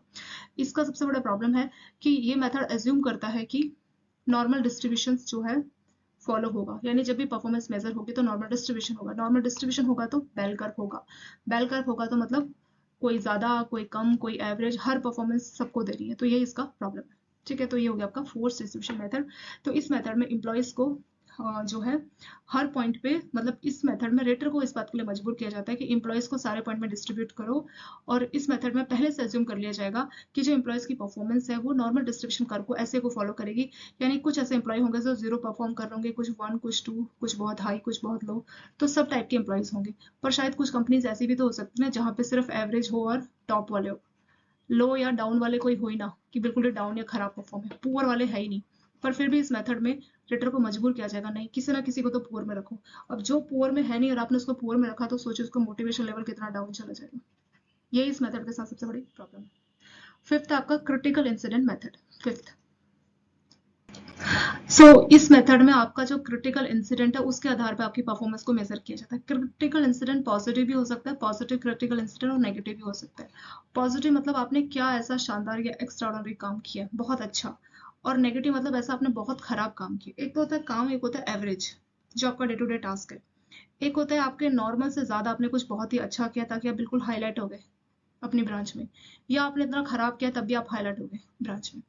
तो इसके एग्जाम्पल मैं आपको बताती हूँ क्रिटिकल वाले। ठीक है, तो क्रिटिकल में अच्छा क्या होगा, आप अकाउंटेंट सीट पे है, सर्विस मैनेजर, और एक कस्टमर आके आपसे बहुत ज्यादा लड़ाई कर रहा है। ऐसे खराब लड़ाई वाले कस्टमर से आपने अच्छे से बात की, उसको पूरा प्रॉब्लम सॉल्यूशन दिया, बिना अपना आपा खोए, मतलब बिल्कुल शांति से आपने उसको रिप्लाई किया। वो आपसे बहुत चिल्ला चिल्ला के बात करा, आपने एक पॉजिटिव शांत तरह से उस जो आदमी है उसको समझाया, और लास्ट में वो जो पर्सन है जो चिल्ला रहा था उसकी कंडीशन ऐसी होगी कि खुद वो अपने में एम्बेरस फील कर रहा था, मतलब उसको खुद ही इतना बुरा लग रहा था कि मैंने क्या किया। इस तरह से आपने उसको फील कराया। कई बार ऐसा भी होता है कि कुछ कस्टमर्स ऐसे होते हैं जिनको आप बाद में इस तरह से समझाते हैं और वो कस्टमर आपसे सॉरी भी बोलते हैं। ऐसे इंसिडेंट भी होते हैं, अगर ब्रांच पे तो डेफिनेटली आपने ऐसे इंसिडेंट देखे होंगे कि कस्टमर जिसने पूरी ब्रांच में शोर मचाया था लास्ट में आपको सॉरी बोल के जा रहा है। तो अगर आपने उस बंदे को सॉरी बोलने के लिए विवश कर दिया तो ये आपका क्रिटिकल इंसिडेंट है। हाई अच्छे वाला। खराब वाला भी हो सकता है कि कोई बहुत ही बुजुर्ग कस्टमर है, उसको कोई प्रॉब्लम थी और वो आपको कुछ बोल रहा है और आप उस पर्सन से फ्रस्ट्रेट हो गए कि तुम बार बार बताओ। मान लीजिए कोई डिजीज सेटलमेंट केस ही था, ठीक है, किसी के बेटे की डेथ हो गई या फादर आके बोल रहा है कि ये सेटलमेंट अभी तक मिला नहीं, कुछ भी। आप उस कस्टमर पे चिल्लाने लगे। ब्रांच के जो बाकी लोग हैं वो बेचारा बूढ़ा था, हेल्पलेस था, ज्यादा उसका कुछ आवाज नहीं, ज्यादा वो बोल नहीं पाया और आप उस पर चिल्ला रहे हैं कि तुम अपना घर पे रहो, बार बार बताओ, डिस्टर्ब मत करो। इस तरह से आपने कुछ बहुत ही नेगेटिव चिल्लाया। कस्टमर भी आपको देख रहे हैं और आपके आसपास के जो स्टाफ लोग हैं वो भी देख रहे हैं कि आप इस बूढ़े व्यक्ति से किस तरीके से बात कर रहे हैं। तो ये आपका नेगेटिव क्रिटिकल इंसिडेंट होगा। तो क्रिटिकल इंसिडेंट में आपका जो डे टू डे टास्क है उसको फोकस नहीं करता। ये जो सुपरवाइजर है वो देखता है कि ऐसा आपने क्या काम किया है जिसकी वजह से आप बाकियों से डिफरेंट है। तो सुपरवाइजर आपके उसी काम पे फोकस करता है और उसी के आधार पर आपको रेटिंग देता है। अगर बहुत ही पॉजिटिव क्रिटिकल इंसिडेंट है तो आपको बहुत अच्छी रेटिंग मिलेगी, नेगेटिव क्रिटिकल इंसिडेंट है तो बहुत ही खराब रेटिंग मिलेगी। ठीक है, तो फायदा ये है कि आपके जॉब बिहेवियर के हिसाब से आपका एवेल्यूएशन किया जाता है। नुकसान ये है कि कई बार आपकी जो नेगेटिव चीजें वो भी देख ली जाती है और पॉजिटिव चीजें भूल जाते हैं। मतलब आप एक बूढ़े व्यक्ति पे चिल्लाए पर उससे पहले आपने कई सारे बूढ़े व्यक्तियों को बहुत अच्छे से बात किया, तो वो चीजें शायद नोटिस में नहीं आती। तो ये इसका नुकसान भी है। तो वही है, क्रिटिकल इंसिडेंट में हमारा कुछ एक एवरेज जो बिहेवियर है उसके आधार पे हमें रेटिंग या परफॉर्मेंस मेजरमेंट नहीं किया जाएगा। हमारा जो है या तो हमने बहुत ही अच्छा या बहुत ही खराब कभी परफॉर्म किया उसके आधार पे हमारी रेटिंग डिसाइड की जाती है। वो है आपका क्रिटिकल इंसिडेंट मेथड। इसका फायदा ये है कि इसमें एक्चुअल जॉब बिहेवियर से हमारा एवेल्यूशन किया जाता है। सुपरवाइजर हमारे काम को नोटिस करते हैं। नुकसान यही कि कई बार आपने कुछ खराब एटीट्यूड शो कर दिया, उसी के आधार पर आपकी रेटिंग कर दी जाएगी, भले आपने इससे पहले कुछ अच्छा काम भी किया, क्योंकि इसमें सिर्फ बहुत अच्छा बहुत खराब उसी के हिसाब से रेटिंग दी जाती है। नेक्स्ट आपका कॉन्फिडेंशियल रिपोर्ट। जो आपकी गवर्नमेंट डिपार्टमेंट होते हैं या जो पुराने ऑर्गेनाइजेशंस होते हैं जहाँ पे सेल्फ असेसमेंट को एनकरेज नहीं किया जाता, तो जो पुराने डिपार्टमेंट होते थे तो वहां पे सेल्फ असेसमेंट मतलब कोई अपने बारे में खुद बोले कि मैंने ये किया, उसकी कोई इंपॉर्टेंस ही नहीं थी। Here report and given in the form of annual confidential report. ACR होता है एनुअल कॉन्फिडेंशियल रिपोर्ट। तो वहां पे एम्प्लॉयज की रिपोर्ट दी जाती थी and may record rating with respect to following items. तो कैसा उसने अटेंडेंस लिया है, कैसा वो एक्सप्रेशन में, टीम वर्क, तो इन सभी के आधार पर उसकी रेटिंग दी जाती थी। ठीक है, the system is highly secret. ये सारा कुछ बहुत ही कॉन्फिडेंशियल। एम्प्लॉय अच्छा काम कर रहा है, खराब काम कर रहा है, उसको कभी मालूम ही नहीं। क्यों? क्योंकि ये भी कॉन्फिडेंशियल है। एटलीस्ट इस चीज के अगर आप देखें तो बहुत अच्छी चीज नहीं है। आप उनकी रेटिंग दिए जा रहे हैं, ना उनको बता रहे हैं आप अच्छा कर रहे हैं, ना खराब बता रहे हैं। एटलीस्ट जो अच्छा कर रहे हैं आप उनको बताइए ताकि वो मोटिवेशन फील करें। जो खराब काम कर रहा है आप उनको स्किल्स इंप्रूवमेंट के लिए दीजिए, फीडबैक दीजिए ताकि वो इंप्रूवमेंट करा सके। तो ये मेथड देखा जाए तो अभी इतना यूजफुल नहीं है, पर पहले ये वाला मेथड चलता था। ठीक है, नेक्स्ट आपका पेन पोर्ट्रेट मेथड। तो इसमें क्या होता था, जो असेसर है जो आपका असेसमेंट कर रहा है, रेटिंग देने वाला, picture in writing about the assessee, वो आपके बारे में एक कागज में लिखना शुरू करता था। ठीक है, रिगार्डिंग आपके अंदर क्या क्या अच्छी क्वालिटीज है, क्या क्या आपने परफॉर्म किया, क्या आपका पोटेंशियल है। तो वही आपका पेन पोर्ट्रेट। मतलब यहाँ पे रेटिंग दी नहीं जा रही है, एक तरह से डिस्क्रिप्टिव मेथड है जहाँ पे आपके बारे में लिखा जा रहा है। तो इसका सबसे बड़ा फायदा ये कि ये काफी सब्जेक्टिव वे में काम करता है। मतलब आपके बारे में कुछ पॉइंट्स अच्छे लिखे जाएंगे किसी और के बारे में, तो यहाँ पे डिटेल आपके बारे में पता लग जाता है। वही आपका पेन पोर्ट्रेट मेथड। ठीक है, तो लास्ट के दो में आपका कॉन्फिडेंशियल में आपकी जो रिपोर्ट है आपको नहीं पता आपने अच्छा किया खराब किया। एक एनुअल कॉन्फिडेंशियल रिपोर्ट होता था, वहीं पे आपकी परफॉर्मेंस रिपोर्ट रखी जाती थी और आपको उसके बारे में नहीं बताया जाता था। आपने कितना अटेंडेंस दिया, कैसी आप में लीडरशिप क्वालिटी, कितना आप काम को लेकर इनिशिएटिव फील करते हैं, मतलब कितनी जल्दी आप काम को लेकर शुरू करते हैं, आपकी टेक्निकल एबिलिटी कितनी है, कितने अच्छे से आप टेक्निकल चीजें सॉल्व करते हैं, टेक्निकल प्रॉब्लम्स को। ठीक है, रीजनिंग कैसी है। तो ये सब चीजों के आधार पर आपको रेटिंग दी जाती थी। ये बहुत ही सीक्रेट रखा जाता था, आपको नहीं पता आपकी रेटिंग खराब है या अच्छी, आपको कुछ नहीं पता। तो वही आपका कॉन्फिडेंशियल रिपोर्ट। पेन पोर्ट्रेट में क्या होता है, एक कागज में आपके बारे में लिखा जाएगा, वो है आपका पेन पोर्ट्रेट, और उसी हिसाब से आपकी रेटिंग जो है असेसर देता है। तो पास्ट वाले हमने 7 मेथड देखे, ऐसे फ्यूचर में भी 3 मेथड है। पहला आपका मैनेजमेंट बाय ऑब्जेक्टिव। ये सारे इंपॉर्टेंट है, इंपॉर्टेंट तो सारे ही है, पर ये जो फ्यूचर में मैनेजमेंट बाय ऑब्जेक्टिव ये काफी इंपॉर्टेंट है। और असेसमेंट सेंटर मेथड ये भी इंपॉर्टेंट है। और जो तीसरा आपका बार्स ये भी इंपॉर्टेंट है, ये मोस्ट इंपॉर्टेंट है। ठीक है, तो first and third most important और सेकंड वाला आपका इंपॉर्टेंट है। तो पहला आता है आपका management by objective. So management by objective को इंट्रोड्यूस किया गया था मैनेजमेंट गुरु जिनका नाम है पीटर ड्रकर। ठीक है, यहाँ पे क्या होता है, where performance is rated against the achievement of objective stated by management, यानी आपको जो ऑब्जेक्टिव दिया था, गोल दिया था, आपने अगर वो अचीव कर लिया या नहीं किया, उसके आधार पर आपका परफॉर्मेंस डिसाइड किया जाता था। यानी आपने अगर गोल अचीव किया तो परफॉर्मेंस अच्छा है, अगर आपने गोल अचीव नहीं किया तो परफॉर्मेंस खराब है। बस वही आपका मैनेजमेंट बाय ऑब्जेक्टिव, यानी यहाँ पे आपने जो ऑब्जेक्टिव है, गोल को अगर पूरा किया तो आपका जो है परफॉर्मेंस सही है, या गोल को आप पूरा नहीं कर पाए तो परफॉर्मेंस खराब है। यानी गोल या ऑब्जेक्टिव पहले से डिसाइड कर लिया जाता है, और अगर आपने वो पूरा किया तो परफॉर्मेंस सही है, ऑब्जेक्टिव को पूरा नहीं किया तो परफॉर्मेंस खराब है। तो यहाँ पे क्या होता है कि इस्टेब्लिश गोल एंड आउटकम, तो यहाँ पे पहले आपके गोल बनाए जाते हैं, ठीक है। फिर इसके मतलब प्रॉपर स्टेप है, पहले में क्या करेगा कि जो आपके एम्प्लॉयज हैं उनके गोल पहले से डिसाइड किए जाएंगे कि ये आउटकम आपसे उम्मीद कर रही है आपके ऑर्गेनाइजेशन। यहाँ पे मैनेजमेंट और जो सबऑर्डिनेट है कॉन्फ्रेंस करेंगे और वहां पे डिसाइड करेंगे कि ये गोल है आपका। पहले स्टेप में गोल सेट कर दिया गया। स्टेप नंबर 2 में सेट परफॉर्मेंस स्टैंडर्ड, तो यहाँ पे साफ साफ बता दिया कि आपके ये परफॉर्मेंस स्टैंडर्ड है, मतलब ये परफॉर्मेंस आपसे एक्सपेक्ट की जा रही है इस गोल को पूरा करने के लिए। स्टेप नंबर 3 में क्या होगा कि assess performance achieved against goal set for the employee through frequent, तो अब क्या होगा कि परफॉर्मेंस को लेकर रिव्यू मीटिंग कराई जाएगी, ठीक है। और जो रिव्यू मीटिंग है उसमें देखा जाएगा कि आपने कैसा परफॉर्म किया, ठीक है। तो सेकंड स्टेप में क्या आपका परफॉर्मेंस स्टैंडर्ड मतलब इतना परफॉर्मेंस आपसे उम्मीद किया जा रहा है। और तीसरे स्टेप में जो आपने परफॉर्म किया उसका असेसमेंट किया जाएगा। स्टेप नंबर 3 में मान लीजिए आपसे परफॉर्मेंस उम्मीद की जा रही है कि आप महीने भर में 10 करोड़ के हाउसिंग लोन तक का डिस्बर्समेंट कराएंगे, ठीक है। आपने लेकिन जो सच में परफॉर्म किया, पता लगा आपने सिर्फ 8 करोड़ का ही डिस्बर्समेंट किया है। 10 करोड़ बोला था, आपने 8 करोड़ किया। तो स्टेप नंबर 3 में असेस किया जाएगा। स्टेप नंबर 4 में आइडेंटिफाई रीजन, तो कमी क्यों रह गई, किस वजह से हुई, ठीक है। तो स्टेप नंबर 4 में वही होता है कि रीजन ढूंढने की कोशिश की जाती है कि गैप क्यों हो गया, गैप किसके बीच में, 2 और 3 के बीच में गैप क्यों हो गया। 2 में हमने आपका ये परफॉर्मेंस स्टैंडर्ड रखा था और आपने ऐसा परफॉर्म किया, तो ये गैप किस लिए बना। स्टेप नंबर 4 में उसी रीजन को फाइंड करने की, उसी कारण को जानने की कोशिश की जाती है जिसकी वजह से कमी आई, और फिर फीडबैक दिया जाता है कि कैसे आप खुद को इम्प्रूव करोगे। लास्ट स्टेप है स्टैब्लिश न्यू गोल, नया गोल और नई स्ट्रेटेजी अगले साल के लिए बनाई जाएगी, ठीक है। तो वही आपका मैनेजमेंट बाय ऑब्जेक्टिव। इसके कुछ फायदे भी हैं, तो फायदों की बात करेंगे, इसके बेनिफिट्स क्या क्या। तो पहला है कि इससे जो है एम्प्लॉयज को मोटिवेशन फील होता है, ठीक है। इसमें जो है एम्प्लॉयज मोटिवेशन फील करते हैं, क्यों, क्योंकि अगर वो उनके ऑब्जेक्टिव और अगर वो पूरा कर लेते तो उनको मोटिवेशन ये सब जो है फील होता है, और उनको जो ऑब्जेक्टिव क्लियर कट है कि ये जो है ऑब्जेक्टिव आपको पूरे करने हैं।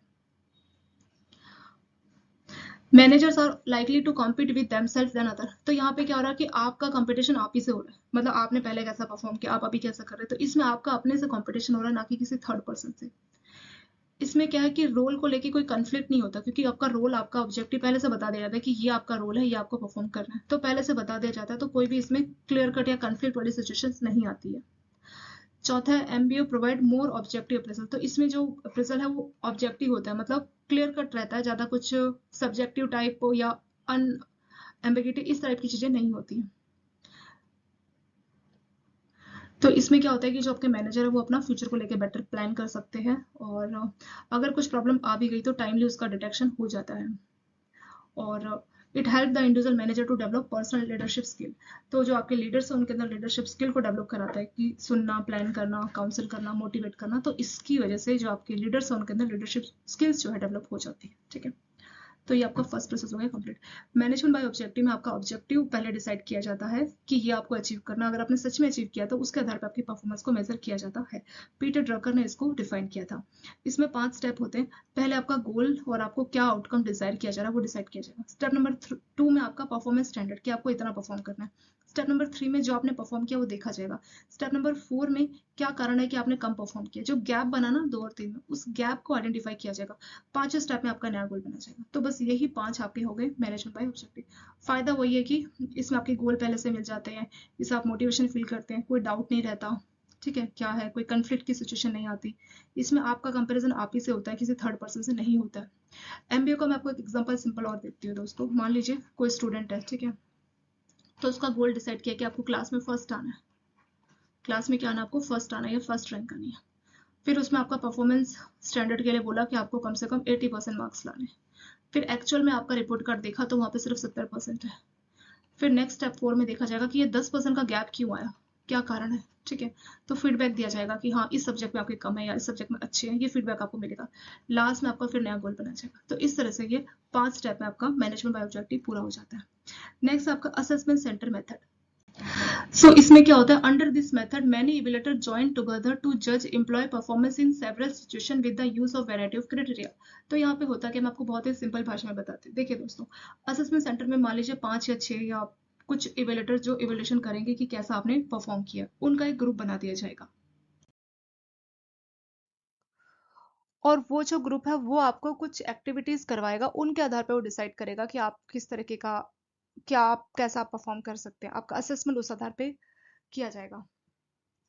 सो assessment are made to determine employees potential for the promotion. मान लीजिए किसी का प्रमोशन करना चाहिए कि नहीं करना चाहिए, तो ये जो है असेसमेंट सेंटर अप्रोच से पता लग सकता है। It is use to help select employees for the first level, the lowest supervisory position. तो यहाँ पे अगर आपको लोएस्ट सुपरवाइजरी पोजीशन में आपको अपॉइंट करना है, तो उसके लिए डिसीजन लेने में ये मेथड मदद करता है।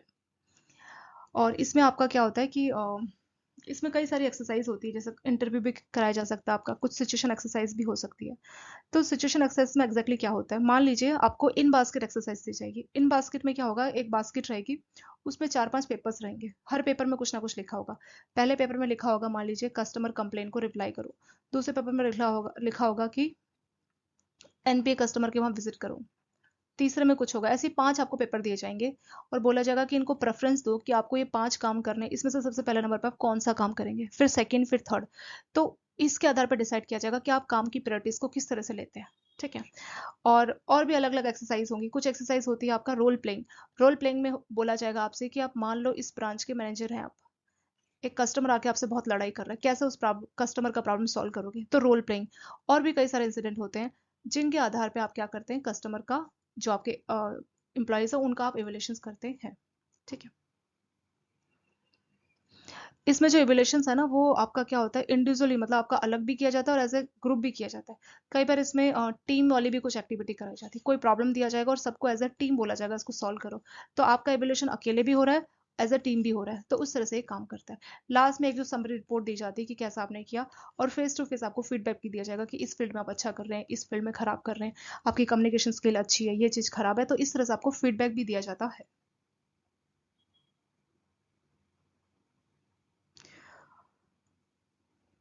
सो वही सारी चीजें नीचे भी लिखी है कि पहले एक लीडरशिप ग्रुप बनाया जाएगा, और जो हर मेंबर है उनको कुछ ना कुछ पोजीशन मालूम होनी चाहिए, और जो ग्रुप होना चाहिए वो मतलब क्लियर कट बातों को बोल सके। मतलब ऐसा नहीं कि ग्रुप में आपस में कुछ बहस चल रही है, ऐसा नहीं होना चाहिए। जो ग्रुप इवेलेटर का ग्रुप है वो एक अच्छा पॉजिटिव ग्रुप होना चाहिए। फिर एक उनको काम दिया जाएगा। ठीक है, मतलब जो भी एम्प्लॉयज है उनका सिमुलेशन कराना, तो इसमें अलग अलग वो एक्सरसाइज करेंगे। इन बास्केट या जो भी हमने ऊपर डिसाइड किया था ना कि टीम को कोई टास्क दिया कि इसको सॉल्व करो, कोई प्रॉब्लम दी कि इसको सॉल्व करो, या आपको इमेजिन किया गया कि जिसको रोल प्ले बोलते हैं, कि आप डिसाइड सोचो कि आप बीएम है, आप कैसे इस प्रॉब्लम को सॉल्व करोगे। या इन बास्केट मतलब एक बास्केट में कुछ पेपर्स होंगे, बोला जाएगा इसको अरेंज करो आपके हिसाब से कौन सा काम इंपॉर्टेंट है, कौन सा काम कम इंपॉर्टेंट है। तो इस तरह से जो है इवेल्युएशन किया जाता है। और जो पर्सनल इंटरव्यूज हैं वो सब भी इसमें कराए जाते हैं। तो ये आपका जो है आपका जो ये assessment centre by approach method ही हो गया कंप्लीट। तो assessment centre by approach method में क्या होता है कि कुछ आपके इवेल्युएटर्स का ग्रुप होता है और वही एम्प्लॉयज का असेसमेंट करता है कि ये कैसा परफॉर्म करेंगे। तो कभी कोई प्रमोशन करवाना तो उसमें ये मेथड का यूज किया जाता है। तो इसमें कुछ एक्सरसाइज का वो इस्तेमाल करते हैं इवेल्युएटर, जैसे इन बास्केट एक्सरसाइज। इन बास्केट एक्सरसाइज में क्या होता है कि जो भी एम्प्लॉयज काम कर रहे होते हैं, मतलब जिनका भी इवेल्युएशन किया जाना है, तो उनको एक बास्केट दी जाती है और कुछ पेपर्स होते हैं, उस पेपर्स में लिखा होता है कि कस्टमर कंप्लेन दो को रिप्लाई करो, एनपीए कस्टमर के आप विजिट करो। तो 4-5 टास्क होते हैं और बोलते हैं कि अरेंज करो आपके हिसाब से, पहला कौन से नंबर पे आप पहला काम करोगे, फिर दूसरे नंबर पे कौन सा करोगे, तो आपकी प्रायोरिटी डिसाइड हो जाती है। ठीक है। तो इससे पता लगता है कि आप किस काम को कितना इंपॉर्टेंट देते हैं। फिर इंडिविजुअली और ग्रुप दोनों लेवल पे आपको डिसाइड किया जाता है। इंडिविजुअली तो जैसे आपका बास्केट वाला हो गया, एज अ ग्रुप मतलब आपकी टीम बना दी जाएगी सबकी, और एक आपको प्रॉब्लम दी जाएगी और बोला जाएगा इसको सॉल्व करो। ठीक है। तो ये एज अ ग्रुप मतलब कलेक्टिवली भी आपका जो है डिसाइड किया जाएगा कि कैसे आप परफॉर्म करने वाले हैं। तो लास्ट में एक समरी रिपोर्ट बनाई जाती है और फेस टू फेस बिठा के फीडबैक इसमें दिया जाता है। ठीक है। तो वही चीज नीचे भी इन्होंने बताई है। लास्ट आपका इसमें behaviorally anchored rating skills, BARS इसको बोलते हैं। ये आपका एक मॉडर्न अप्रेजल टेक्निक है with support the claim that it provide better more equitable appraisal as compare to other technique. तो ये जो मेथड है ये क्लेम करता है कि ये बाकियों के कंपैरिजन में बेटर जो है अप्रेजल करता है। तो इसमें जो है 5 स्टेप फॉलो होते हैं। तो इन 5 स्टेप से आप आसानी से किसी भी पर्सन की परफॉर्मेंस रेटिंग डिसाइड कर सकते हैं। तो पहला आपका general critical incident. General critical incident क्या होता है कि इसको एक एग्जांपल से समझते हैं दोस्तों, फिर हम इसको यहाँ से रीड करेंगे, ठीक है। मान लीजिए आप किसी ब्रांच के ब्रांच मैनेजर हैं, आप हैं बीएम, ठीक है। अब आपको ये काम दिया गया है कि आप BARS की रेटिंग जो है बनाओ। तो अब आप क्या करेंगे कि आप जानना चाहते हैं कि हमारे ब्रांच के जो स्टाफ हैं, जो एम्प्लॉयज क्लर्कल या ऑफिसर्स है, वो उनका कम्युनिकेशन स्किल कैसा है, क्योंकि कस्टमर से बातचीत करना है, सर्विस इंडस्ट्री, तो कम्युनिकेशन स्किल बहुत ज़रूरी है। तो आपने बोला कि कम्युनिकेशन स्किल के आधार पे आप डिसाइड करोगे, ठीक है। सो इसमें पहले आपको क्या करना है कि देखिए, यहाँ पे आपको दो चीज़ें डिसाइड करनी है, इफेक्टिव या इनफेक्टिव परफॉर्मेंस बिहेवियर। तो पहले आपको ये डिसाइड करना है, ठीक है। इफेक्टिव किसको बोलोगे कम्युनिकेशन में, और इनफेक्टिव किसको बोलोगे, इफेक्टिव और इनफेक्टिव। कम्युनिकेशन में इफेक्टिव कब है, जब आपका एम्प्लॉय किसी कस्टमर से बात कर रहा है, कस्टमर ने कोई बहुत ही डिफिकल्ट चीज पूछी और आपने उसको बहुत ही सिंपल भाषा में एक्सप्लेन किया, ठीक है। तो यानी कोई भी मुश्किल चीज को, डिफिकल्ट को आपने बहुत ही सिंपल भाषा में बताया, इजी वे में, ताकि कस्टमर को आसानी से वो चीज समझ में आ गई, तो ये इफेक्टिव बिहेवियर है। इनफेक्टिव का मतलब क्या है कि आपने जो कस्टमर को बताया बहुत ज्यादा कंफ्यूज है, कस्टमर के चेहरे पे भी कंफ्यूज है और बार बार पूछ भी नहीं रहा, उसने एक दो बार पूछा, आपने उसको फिर एक्सप्लेन किया तो वो कंफ्यूज है। तो ये इनफेक्टिव बिहेवियर है। तो पहला आपने क्या किया, क्रिटिकल इंसिडेंट डिसाइड किया। क्रिटिकल इंसिडेंट में बोला कि कम्युनिकेशन स्किल तो बहुत अच्छी होनी चाहिए। तो उसमें इफेक्टिव क्या है कि बहुत मुश्किल चीज भी कस्टमर को बहुत आसानी से भाषा में अगर हमारे एम्प्लॉय ने समझा दी, तो ये इफेक्टिव बिहेवियर है। इनफेक्टिव बिहेवियर क्या है कि कस्टमर को कंफ्यूज और कर दिया, जो थोड़ा बहुत कस्टमर को पहले से मालूम था वो अपना सर खुजाता वहां से चला गया, वो होगा आपका इनफेक्टिव बिहेवियर। तो पहला आपने क्रिटिकल इंसिडेंट डिसाइड किया कि कम्युनिकेशन स्किल हम देखेंगे, ठीक है। Persons with knowledge of the job to be appraise are asked to describe specific illustration. तो यहाँ पे हमने क्रिटिकल इंसिडेंट का एग्जांपल लिया कम्युनिकेशन स्किल को लेके। इफेक्टिव बिहेवियर, कस्टमर को बहुत मुश्किल भाषा चीज आसानी भाषा में समझाई, वो हो गया इफेक्टिव। और इनफेक्टिव होगा कि वो कस्टमर को कंफ्यूज और कर दिया। Step number 2, develop performance dimensions, ठीक है। तो अब हम क्या करेंगे, हम बोलेंगे कि जो भी हमारी चीजें हैं, जैसे हमने कम्युनिकेशन की बात की है, या ऐसे जो है, मैंने तो सिर्फ एक चीज लिया है, ऐसे 4-5 और चीजें हो सकती है। तो अगले स्टेप में आपको क्या करना है, the people then divide the incident into small से 5 और 10 of performance dimension, each cluster is clearly. यानी कोई भी जो ब्रांच है वहां पे क्रिटिकल इंसिडेंट एक नहीं होगा, ऐसी 5 और 10 होंगी। कम्युनिकेशन स्किल्स, आप कैसे जो है कस्टमर को अच्छी सर्विस दे रहे हैं, ऐसे करके 8-10 और भी होंगे। तो उनका आप ग्रुप बना लीजिए, क्लस्टर कर लीजिए। तो स्टेप नंबर 2 आपका वही हो गया। तीसरे में आप क्या करेंगे, चलिए हम क्लस्टर की बात बाद में करते हैं, पहले हम सिंगल एक ही फीचर की बात करते हैं। ऐसे क्लस्टर बन जाएगा, कोई दिक्कत नहीं। मैंने तो सिर्फ एक कम्युनिकेशन स्किल लिया दोस्तों, तो ऐसे ही आप 4 और 5 और भी कुछ और स्किल्स ले सकते हैं परफॉर्मेंस के लिए, तो उनका ग्रुप बन जाएगा। चलिए हम सिर्फ मान के चलते हैं हमने कम्युनिकेशन की बात की है। तो अब हम क्या करेंगे, ये जो कम्युनिकेशन है, हमने बोला कम्युनिकेशन क्लियर और इफेक्टिव होनी चाहिए, मतलब क्लियर कम्युनिकेशन आपको आनी चाहिए। रीअलोकेट इंसिडेंट्स, अब आप यही काम किसी दूसरे मैनेजर से बोलेंगे कि अगर ये जो कम्युनिकेशन स्किल है, कौन सी कम्युनिकेशन स्किल बेटर है, यानी क्या ये जो क्लियर कम्युनिकेशन है क्या होना चाहिए। तो यही बात आपने किसी दूसरे मैनेजर से बोली है, ठीक है। फिर दूसरे मैनेजर से उनकी राय लिया। अगला स्केल ऑफ इंसिडेंट, तो जो अगला मैनेजर है वो बताएगा कि हाँ, क्लियर कम्युनिकेशन होनी बहुत जरूरी है, कितनी इंपॉर्टेंट है। और लास्ट में आप उसको जो है फाइनली इंप्लीमेंट कर देंगे। तो कुल मिला के इसमें होता क्या है, पहले जो भी आपके क्रिटिकल इंसिडेंट है, कौन कौन से क्रिटिकल इंसिडेंट है, तो उसको लेके आप एक ग्रुप बना लेते हैं कि ये क्रिटिकल इंसिडेंट है। अगले स्टेप में जो भी आपके 5 या 10 क्रिटिकल इंसिडेंट है, उनको आप छोटे छोटे क्लस्टर में आप डिवाइड करोगे, ठीक है। Each cluster is then defined clearly. तो यहाँ पे एक क्लस्टर में 4 से 5 क्रिटिकल इंसिडेंट हो सकते हैं, 5 से 10 हो सकते हैं। सो डिवाइड द इंसिडेंट, यानी पहले स्टेप में हम देख रहे हैं क्रिटिकल इंसिडेंट क्या है। या हमने क्रिटिकल इंसिडेंट का पहले भी एग्जांपल देखा था ना, कि ऐसी चीजें जो बहुत ज्यादा अच्छी है, बहुत ज्यादा खराब है। जैसे आपने बहुत ही फाइटिंग वाले कस्टमर को, जो आपसे बहुत लड़ाई कर रहा था, उसको आपने बाद में इतना एम्बेरस किया कि वो आपको सॉरी बोल के चला गया, तो ये बिहेवियर एक क्रिटिकल इंसिडेंट है। तो इस टाइप के 8 या 10 और क्रिटिकल इंसिडेंट आप सोच लीजिए क्या है, उसको डिस्कस कर लीजिए। स्टेप नंबर 2 में आप क्रिटिकल इंसिडेंट का क्लस्टर बना लीजिए। एक क्लस्टर मान लीजिए ये है, इस क्लस्टर में 5 से लेकर 10 आपके क्रिटिकल इंसिडेंट है, ठीक है। कि एक बहुत फाइटिंग कस्टमर को चुप कराया, ये क्रिटिकल इंसिडेंट है। या बहुत अच्छी कस्टमर सर्विस दी, दूसरा, ऐसा करके आपने क्लस्टर बना लिया। स्टेप नंबर 3 में आप एक काम कीजिए कि किसी और को बोलिए, जैसे जैसे हमारी कमी हमें नहीं दिखती, हम किसी और को बोलेंगे तो हमें बताएगा। सेम ऐसी शायद हमने जो क्लस्टर बनाया उसमें कुछ कमी हो, या इस चीज को उस क्लस्टर में होना ही नहीं चाहिए था, तो ये काम हम किसी और को देते हैं। तो हमने अपना जो काम है किसी और को दिया कि आप देखो आपको क्या लगता है। These critical incident are then reallocated to any group of the people who also, तो जिससे भी आप पूछ रहे हो उसको काम तो मालूम होना चाहिए ना, तो आप वो काम किसी दूसरे पर्सन को दोगे, दूसरे ग्रुप को, और आप उनसे पूछोगे कि बताओ, हमने इस क्लस्टर में ये क्रिटिकल इंसिडेंट रखे, ये ठीक है गलत है। They are given the cluster definitions, उनको आप क्लस्टर की डेफिनेशन भी दोगे और उनको बोलोगे कि ये जो भी इंसिडेंट है इनको अपने हिसाब से आप क्लस्टर बनाओ। ठीक है, तो जो भी आपने तो खुद से अपना क्लस्टर बनाया, फिर आपने वो क्रिटिकल इंसिडेंट दूसरे को दे दिए, जो आपने कुछ क्रिटिकल इंसिडेंट स्टेप नंबर 1 में इकट्ठे किए थे।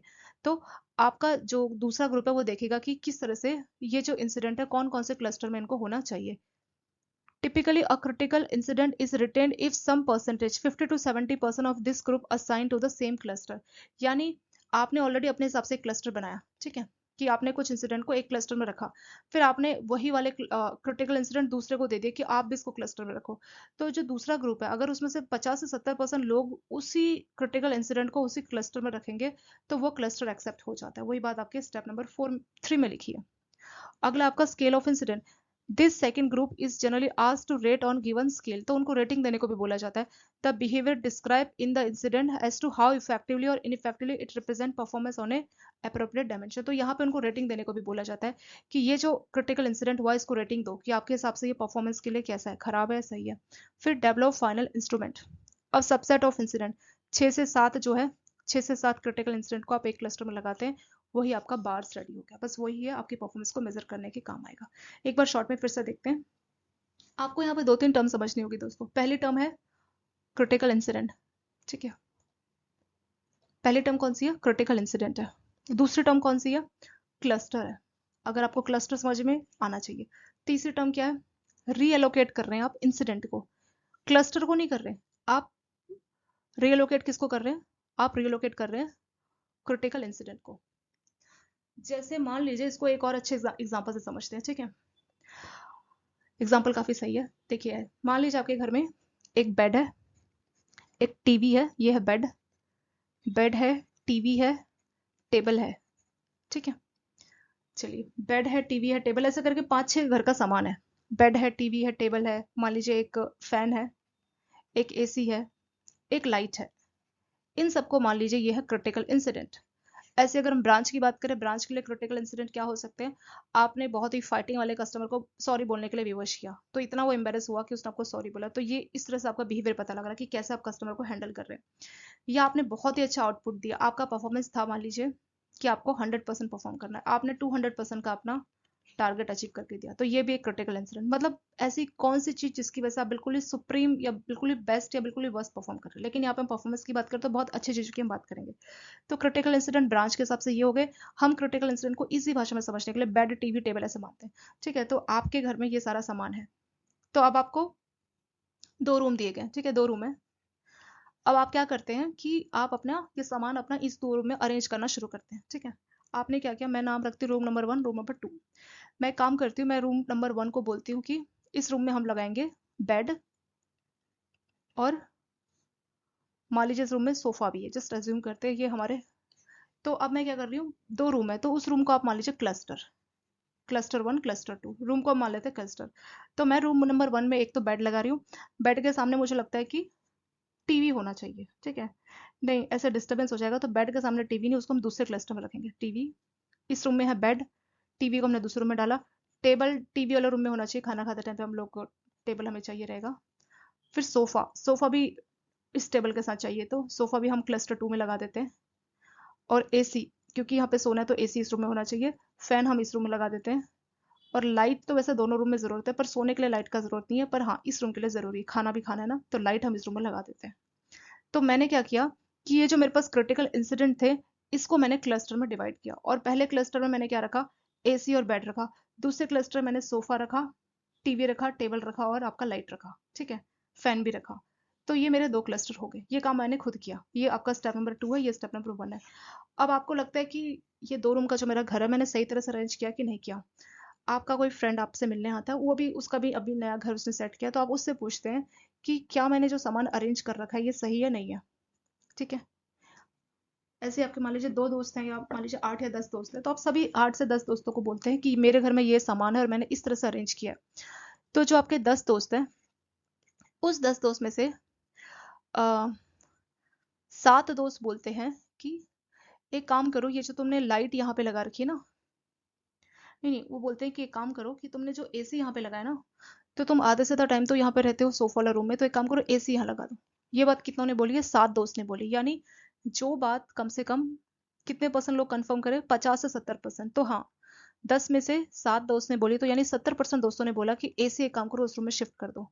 तो क्योंकि 70% दोस्तों ने ऐसा बोला, ये तो आपका अकेले का ओपिनियन है ना, आप अकेले, और यहाँ पे 70 दोस्तों ने यानी 7 लोगों ने बोला, तो आप एसी को हटा के इस रूम में लगा देंगे। तो आपका नया क्लस्टर क्या बनेगा? एसी इस रूम में आ चुका है। इन 7 दोस्तों में से 9 दोस्तों ने बोला एक काम करो, सोफा इस वाले रूम में रख लो, इस ये जो रूम है ना इसमें सोफा रख लो, बेडरूम वाले में। तो ये जो जिसमें आपने बेड रखा था वहां पे, क्योंकि 9 दोस्तों ने बोला मोर देन 70% है, तो आपने सोफा उठा के यहाँ कर दिया। तो एक ने बोला एक काम करो, लाइट भी यहीं ले जाओ। 8 दोस्तों ने बोला, तो 80% दोस्तों ने बोला लाइट यहाँ ले जाओ, तो लाइट उठा के आप इस रूम से यहाँ ले आए, यहाँ लगा दी, मतलब इस तरह से आपने अरेंजमेंट किया। तो वही आपका स्टेप नंबर 3 है। तो स्टेप नंबर 3 में हुआ क्या, यहाँ पे कुछ क्लस्टर्स हैं, सॉरी यहाँ पे कुछ आपके इंसिडेंट है, क्रिटिकल इंसिडेंट है, जैसे टीवी फ्रिज, ये मैंने आपको बताया। फिर आप अपने हिसाब से अरेंज करोगे कि मुझे लगता है कि क्लस्टर 1 वाले में ये क्रिटिकल इंसिडेंट हो चाहिए, 2 में ये होने चाहिए। क्लस्टर को आप रूम के हिसाब से समझिए। फिर आप अपने दोस्त को पूछोगे कि जो मैंने अरेंज किया, क्या आपको लग रहा है ठीक है, नहीं है? फिर आपका दोस्त बोलेगा, मतलब दोस्त भी ऐसा नहीं कि सिर्फ एक ही दोस्त को पूछा, हमें बहुत सारे दोस्तों को पूछना पड़ेगा, 8 10 ऐसे कई सारे दोस्तों को पूछना पड़ेगा, और वो सब दोस्तों को मालूम होना चाहिए। ऐसा नहीं कि बैचलर है उनको कुछ मालूम ही नहीं, घर में कोई सामान ही नहीं। ऐसे दोस्त जिनको प्रॉपर नॉलेज हो, उनसे आपको पूछना पड़ेगा कि क्या मैंने ये जो सामान अरेंज किया घर में ठीक किया 2 रूम में। तो ऐसे दोस्त जिनको एक्सपीरियंस है, उसमें से अगर आपको 50 से 70% दोस्त कंफर्म करते नहीं इसको ऐसा कर लो, तो आप उनके हिसाब से बदलाव कर दोगे। तो वही इसमें लिखा है कि जो आपने पहले से डिसाइड किया था, अगर 50 से 70 दोस्त बोलते कि नहीं इसको चेंज करो, क्लस्टर में इस इंसिडेंट में ये, इस क्लस्टर में ये वाला क्रिटिकल इंसिडेंट आना चाहिए, उसमें ऐसा आना चाहिए, तो उसको चेंज कर लीजिए, ठीक है, 50 से 70। बस फिर एक नया क्लस्टर बन जाएगा। जो नया क्लस्टर बन गया वही क्या है आपका, बार्स है, वही क्या आपका। हाँ, फिर इसमें आपको एक और चीज करनी पड़ेगी, आपको उनको रेटिंग देने के लिए बोलना पड़ेगा, ठीक है। This second group is asked to rate on given scale the behaviour describe in the incident as to how effectively और ineffective it represent the performance. यानी जैसे मैंने आपको बोला कि जो बिहेवियर डिसाइड हो रहा है, बिहेवियर मतलब आपने बहुत ही फाइटिंग कस्टमर को एकदम सॉरी बोलने के लिए एम्बेरस किया, तो ये जो बिहेवियर है इसको रेटिंग दो। आपका ये इफेक्टिव है या इनफेक्टिव है, ये आपकी परफॉर्मेंस के हिसाब से एक रेटिंग दो। तो आपके दोस्त ने क्या किया, 5 में से रेटिंग दिया कि ये तो बहुत ही अच्छी बात है, इसको तुम पूरा 5 रेटिंग देंगे। दूसरे ने बोला इसको तो मैं 4 रेटिंग दूंगा। तो वो रेटिंग भी आप डिसाइड करोगे कि इस ये कितना इफेक्टिव है, कितना इनफेक्टिव है, तो उनसे आप रेटिंग भी ले लोगे, ठीक है। रेटिंग को आप इस तरह से समझ सकते हैं कि आप ये बोल लोगे दोस्तों से कि मैंने जो एसी लिया, टीवी लिया, इसकी क्वालिटी बताओ, आपको क्या लगता है कितनी रेटिंग आप इस एसी को देना चाहोगे, इस टीवी को, बिल्कुल ये वही वाली बात है, ठीक है। फिर लास्ट में जो आपके दोस्तों की हेल्प से आपने क्लस्टर में, अगर आपके दोस्त बोलते कि नहीं सब ठीक है, तो वो क्लस्टर सेम रहेगा। लेकिन अगर उसमें से 50 से 70% लोग बोलते कि नहीं, टीवी फ्रिज वाला जो इंसिडेंट है वो इस क्लस्टर में आएगा, ये सामान इस रूम में आएगा, तो आपको शिफ्ट करना पड़ेगा। तो शिफ्ट करके जो आपने नया क्लस्टर बनाया, वही आपका बार्स बन गया, यानी बिहेवियर एंकर्ड रेटिंग स्केल। अब ये जो नया बार्स है, इसके आधार पर आप रेटिंग के लिए इस्तेमाल करेंगे। आई होप आपको दोस्तों एग्जांपल के साथ बहुत अच्छे से समझ में आ गया होगा। क्योंकि क्रिटिकल इंसिडेंट क्या होते हैं, क्रिटिकल इंसिडेंट मतलब ऐसी चीजें जो हमने बिल्कुल ही अलग की, या तो बहुत अच्छा किया या बहुत खराब किया, किसी भी टर्म में ये हो सकता है, इफेक्टिव भी हो सकता है, इनइफेक्टिव भी हो सकता है। तो पहले स्टेप में आप क्रिटिकल इंसिडेंट को डिसाइड करोगे। जैसे मैंने टीवी फ्रिज सोफा ये बताया ना, ये क्रिटिकल इंसिडेंट मान लो। सेकंड स्टेप में आप क्या करोगे कि क्लस्टर बनाओगे। टीवी सोफा 2 ही रूम में मान लीजिए, ऐसे कितने भी क्लस्टर बन सकते हैं। एक क्लस्टर में 5 से 10 होगा, यानी एक कमरे में 5 से 10 सामान आप रख सकते हैं। तो मैंने तो बस एग्जांपल ही आपको 5 6 सामान का दिया था, आप अज्यूम कर लीजिए। तो सेम ऐसे ही आप एक कमरा मतलब क्लस्टर, तो उस कमरे में जो सामान है वो क्रिटिकल इंसिडेंट। तो सेम ऐसी जो सामान है आपको अपने क्लस्टर में क्रिटिकल इंसिडेंट को एडजस्ट करना होगा। फिर अपने दोस्त या ऐसे लोग जिनको उस काम की नॉलेज है, कुछ दोस्तों को, ग्रुप लिखा है, ग्रुप ऑफ पीपल, ऐसा नहीं कि सिर्फ एक दोस्त से पूछा, नहीं, आपको कुछ ग्रुप से पूछना पड़ेगा कि ये कैसा है। उसमें से 50 से 70% लोग बोलते हैं कि नहीं इस क्लस्टर में इस क्रिटिकल इंसिडेंट को होना चाहिए, शिफ्ट करो, तो आपको शिफ्ट करना भी पड़ेगा, ठीक है, रीडिजाइन भी करना पड़ेगा। फिर आपका काम है स्केल ऑफ इंसिडेंट। दोस्तों के हिसाब से आपने ग्रुप को रीडिजाइन कर लिया।